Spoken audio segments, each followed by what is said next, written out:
Sabes que no puedo tomar ningún clase de medicamento. Porque este es el taller que me lo pone para que yo vaya al hospital. Ahora no estoy enfermo. Cuando la doctora me tiró las placas, eso es gripe que tengo, por lo menos. Y mira el corazón como está normal. ¡Australia!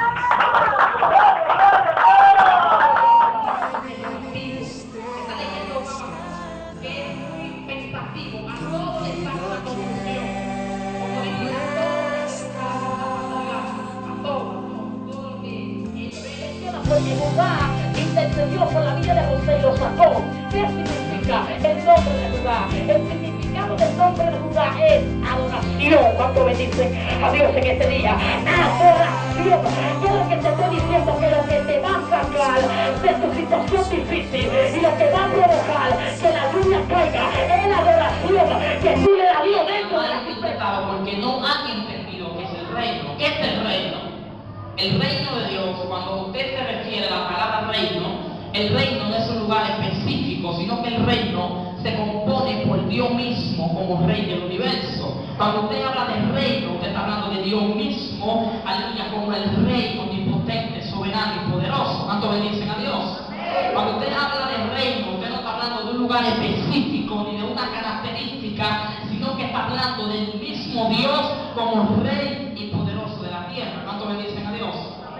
Entonces aquí en el capítulo donde leímos en el verso, Jesús está predicando su palabra, que estamos viendo conforme el ministerio en el cual Él vino para salvarnos y para darnos restauración y para redimirnos. Y mediante su predicación, los enfermos se sanan, los muertos resucitan, prodigios, maravillas, señales, llenura y muchas cosas tremendas. Y una romper con parámetros religiosos y con alguna costumbre que el pueblo de Israel llevaba, que creía que mediante esto que hacían estaban haciendo la voluntad de Dios. Y Jesús viene con toda su humildad y le dice: de la manera que lo están haciendo mal. Arrepiéntanse y conviértanse, es decir, cambien de posición, y todo lo que hasta hoy han aprendido lo han enseñado mal. Y que escúchenme a mí para que la verdad de Dios lo liberte y la verdad lo haga libre. ¿Cuánto bendicen a Dios? Entonces los religiosos, los escribas, los fariseos, las personas que para el pueblo de Israel eran los grandes, los supremos, contradecían lo que Cristo predicaba. Y ellos le decían: no, nosotros somos hijos de Abraham por descendencia. Jesús le dijo: si ustedes fueran hijos de Abraham, la obra que Abraham hace la harían también. Y ellos dicen: no, porque nosotros no somos hijos de fornicación y nuestro Padre es Dios. O sea, ellos mismos se contradicen también. Y Jesús le dijo: ustedes no son hijos de Dios, porque si fueran hijos de Dios, no me tientan ni quieren hacerme daño, porque yo he salido de Dios y no salí de mí mismo, sino por Él, para hacer mi obra, su obra y su voluntad. ¿Cuánto bendicen a Dios? Entonces en el verso que leímos, Jesús le dice: mire, ¿por qué no entienden mi lenguaje? Es porque no pueden escuchar mi palabra. En otras palabras, lo que Cristo le está diciendo a los escribas y a los fariseos es lo siguiente: ustedes no pueden entender mi lenguaje porque su corazón no está presto a escuchar mi palabra. La Biblia dice que la fe viene por el oír, y el oír ¿qué? La palabra de Dios. Cuando usted escucha su palabra, la palabra te hace libre. Cuando tú escuchas tu palabra con un corazón presto, con un corazón decidido a recibir lo que Dios te está dando, no con un corazón arrogante, ni con un corazón de que nada más sí que Dios te habla, sino que tú abres tu mente dispuesto a lo que se va a predicar en cada servicio en el cual tú vas. Entonces el lenguaje de Dios se te es entendido. ¿Cuánto bendicen a Dios? Es el mismo lenguaje que palabra. ¿Por qué? Porque palabra es un complemento de letra. Ejemplo, la cuñada mía y también mi esposa, que son americanas, hablan inglés. Y ellas vienen aquí y comienzan a hablar en su lenguaje actual. Usted va a escuchar la palabra que ellas están diciendo, pero no va a entender su lenguaje. ¿Por qué? Porque usted no sabe inglés. ¿Cuánto bendicen a Dios? Usted está escuchando la palabra, pero no está entendiendo el lenguaje. Porque el lenguaje no es simplemente el complemento de letra, sino que el lenguaje es entender lo que la letra te quiere decir. ¿Cuánto bendicen a Dios en esta noche? Este es su lenguaje. Entonces cuando Cristo le dice a ellos: ustedes no entienden el lenguaje que le hablo porque no quieren escuchar mis palabras. Jesús le estaba hablando en el idioma de él, en hebreo, pero lo que pasa es que el lenguaje de Dios no es igual al lenguaje de nosotros. Para tú entender el lenguaje de lleno de fe, cuando tú en tu momento de angustia, en tu momento de aflicción, en tu momento de tempestad, la palabra de Dios viene y te dice, tú estás en victoria. Tú quieres cuestionar lo que Dios te dice, y fue porque tú no entiendes el lenguaje que Dios te está hablando. En otras palabras, en medio de tu aflicción, yo te voy a dar la victoria. Entonces, ¿qué es lo que Dios quiere? Que solamente que tú no escuches su palabra, sino que entiendas el lenguaje con el que te está hablando. Mira que está a su lado el lenguaje del reino. El lenguaje del reino es interpretar lo que Dios te quiere decir en un momento determinado. Porque hay personas que hasta confunden profecía, personas que confunden versos bíblicos, y por tal razón hay muchas religiones, es porque no entienden el lenguaje con el que fue escrito este libro. ¿Cuánto bendicen a Dios? Porque lo quieren leer en español, lo quieren leer en su idioma, pero tú tienes que salir de tu idioma y conectarte al lenguaje de Dios.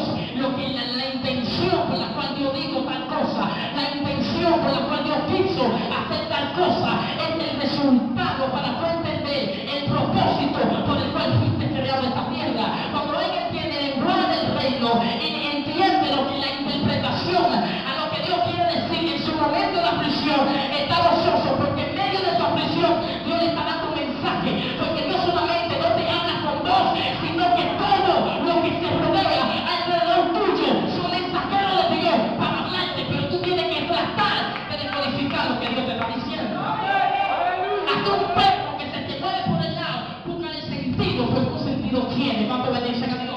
Pero tienes que entender el lenguaje, tienes que estar a tu lado el lenguaje del reino. Lenguaje del reino no es decir, ya lo quitas y te paso por encima, no le estoy hablando de nada de eso. Estoy hablando de tratar de decodificar en el momento en el cual la iglesia se encuentra. ¿Cuánto bendicen a Dios? Hay que tratar de decodificar el porqué de las cosas. Eso es el lenguaje del reino. En medio de un problema caótico, el que tiene el lenguaje se para y le da un mensaje de solución a la iglesia. ¿Por qué? Porque no te he enfocado en lo de ahora, estás entendiendo el lenguaje de Dios. El lenguaje de Dios es contradecir lo que tú estás viviendo en el presente. Por eso Pablo dice, llama las cosas que no son como si fueran. En otras palabras, utiliza el lenguaje cuando el problema se te pone al frente. No declara el problema, declara lo que Dios te dijo. Eso es el lenguaje del reino. El lenguaje del reino no es afligirte por la situación que vives, sino alegrarte, porque tú entiendes que por medio de tu aflicción van a ser tu Mesías, por medio de tu aflicción van a ser el propósito por el cual fuiste creado. Mira que está hablando el lenguaje del reino. En el principio Dios comienza a crear todas las cosas por el poder de su palabra, por el poder, sea la luz, sea todo lo hizo, todo por su palabra, todo. Pero cuando va hacia Adán, Dios no dice sea Adán, dice sea el hombre. ¿Por qué? Porque todo lo que es creado por una palabra, la palabra tiene autoridad sobre eso que fue creado. O sea, quiero que entiendan la dinámica. Dios viene a hacer todo por la palabra para que todo eso que fue creado se someta a esa misma palabra que salió. Pero cuando Dios va hacia Adán, Dios dice sea Adán, porque Dios Adán no quería someterlo a una palabra, sino que Dios quería que Adán se sometiera a lo creado.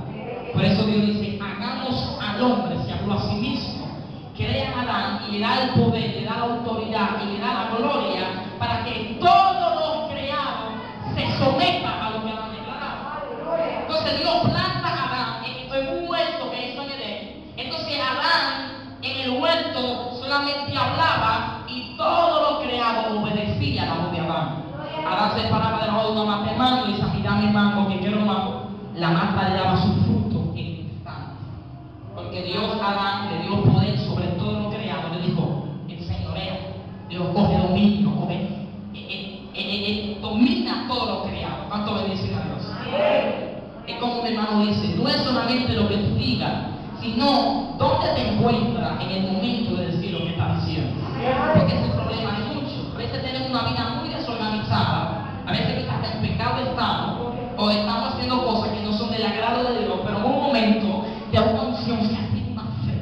Y cuando esa fe se activa en la unción de la iglesia, tú comienzas a declarar y comienzas a decretar y crees que las cosas van a suceder por lo que te está diciendo. Pero Dios te dice, primero examina en el lugar donde te encuentras, decir la palabra, porque de eso depende lo que va a suceder. No sé si te entienden lo que le estoy diciendo. Entonces, lo que era lo que provocaba que todo lo que Adán pedía en el huerto lo respondiera que Adán estaba en el huerto. Cuando Adán es sacado del huerto, Adán hablaba con la mata y la mata no entendía el lenguaje de Adán, porque fue sacado de la autoridad, fue sacado de donde fue plantado. ¿Cuánto bendicen a Dios en esta noche? Dile que está a tu lado, no dejes que el diablo te quite donde Dios te puso, porque donde Dios te puso es la llave para que todo lo que tú declares tenga que oírte. ¿Cuánto bendicen a Dios? Por eso Satanás, antes de ser Satanás, se Lucifer, cuando está en el cielo, dice que él un día dijo: yo quiero sentarme cerca del trono de Dios, no en el trono. Satanás nunca intentó sentarse en el trono. Él sabe que nadie puede sentarse ahí. Si ustedes leen el verso, se dan cuenta que es lo que quería sentarse junto a las estrellas de Dios. Las estrellas de Dios eran muchos tronos que hay cerca del trono del Eterno. Hay muchos tronos ahí. Y Satanás quería sentarse en uno de esos tronos. ¿Por qué? Porque Satanás entiende que el cielo escuchaba a quien hablaba de donde estaba sentado. ¿Cuántos bendicen a Dios? Pero lo que él quería era tener una autoridad para declarar que las cosas sucedan como Dios hablaba. Porque él entendía que donde Dios estaba sentado era una influencia para que todo lo que salía de ahí se materializaba. ¿Cuántos bendicen a Dios?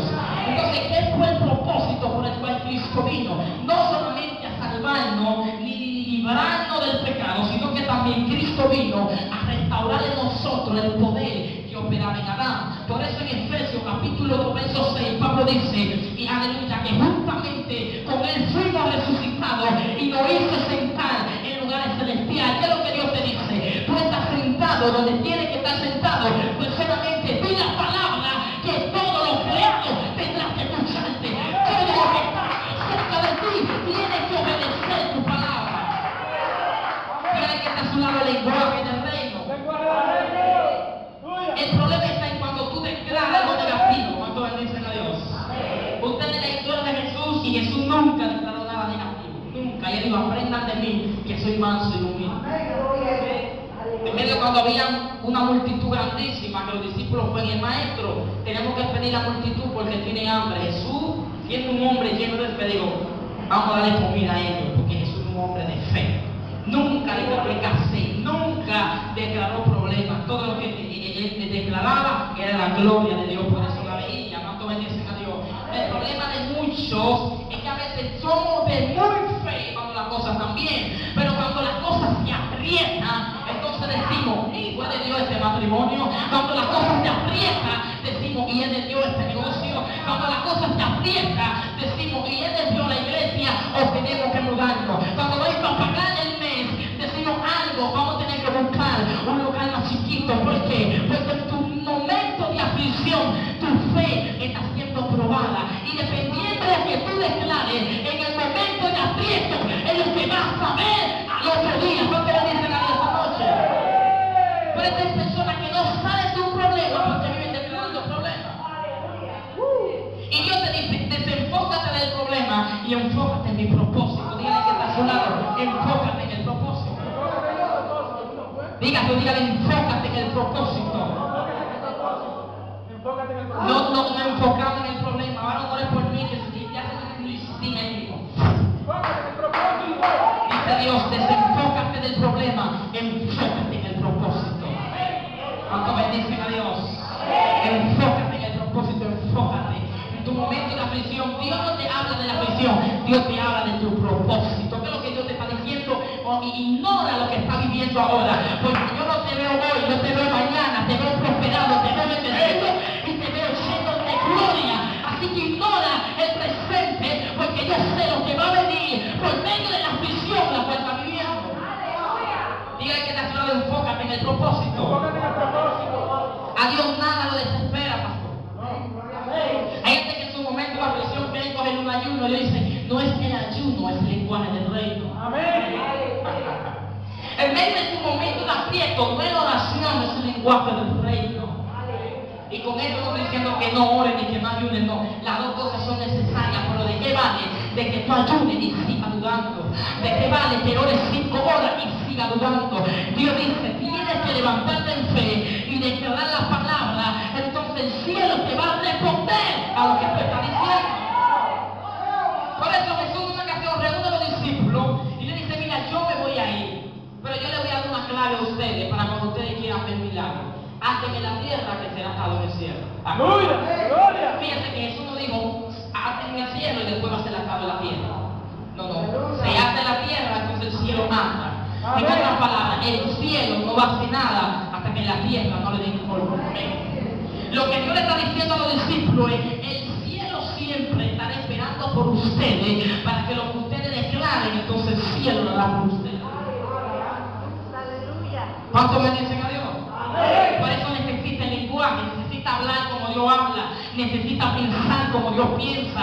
¿Para qué? Para que en tu momento que estás viviendo, pues cuando tú declares la palabra, el cielo te va a responder y verá la gloria de Dios tangible sobre tu vida, tangible sobre tu familia. ¿Cuántos quieren ver la gloria de Dios? ¿Cuántos quieren llegar a la ciudad de Dios? Quiero ver la gloria de Dios. Pero tienes que pelear, tienes que usar el lenguaje, tienes que hablar como Dios habla. Tienes que mantenerte creyendo, diciendo la palabra. En medio de que te van a morir, declara la palabra.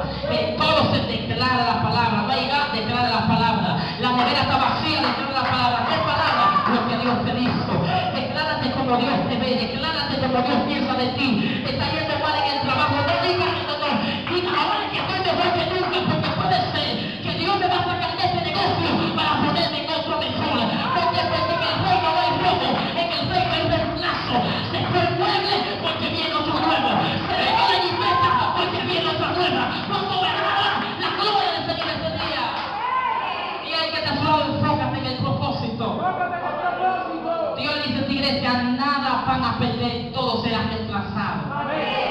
Todo será reemplazado, dice el Señor. Porque no hay robo, lo que hay reemplazo. Entonces hay cosas que Dios tiene que reemplazarte obligatoriamente. Pero no hay reemplazo si primero no te quitan lo que tienes. Es un acuerdo, dame lo que te voy a dar algo mejor. Entonces lo que se te ha quitado de al lado, aunque duele en tu presente, pero Dios te dice, déjalo que se vaya, porque si yo me lo llevé era porque no era necesario. Ahora lo necesario es lo que viene. Así que enfócate, enfócate en el